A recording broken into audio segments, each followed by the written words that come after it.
we're right here right now at the Banawe branch of Der Armour Philippines. And kasama natin, the one and only Mr. Ray Valera. Tara! How are you, sir? Mga kababayan dyan, si Ray Valera po. And then, sir, may few questions lang po. Why you choose the electric auto truck among any other covers? Yung nung nakita ko yung auto truck na yun, sabi ko bagay ito sa akin dahil unang-una, although kaya ko pa mabuhat, mahirap yung akit ka pa doon sa, di ba? Sa hatak-hatak, tapos bubuhat ka pa.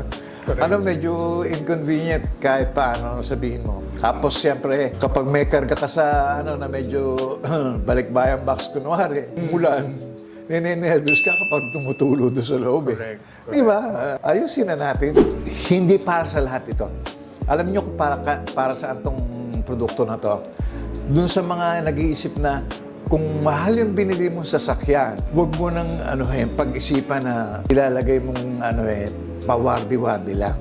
Ayusin mo na. Akala ng ibang customers, pag bumili ng mura, napamura sila. Diba? Kung di, ilang years mong magagamit kasi, again, it's the convenient nung mismong cover mo, no, in the long run. And of course, the auto truck is engineered in Australia, and of course, Der Armour is well-established brand when it comes to cover. Auto truck? That's correct, sir. Opo, yan. Siyempre, tayo mga may edad na. Siyempre, kumita na tayo, di ba? Ba't di natin yung sarili natin? Kahit paano, di ba? We deserve it. Anyway, all right.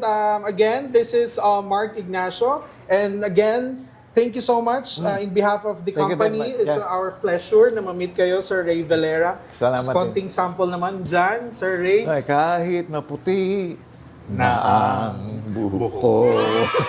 Yeah. All right. Thank you, Sir Ray. Love you.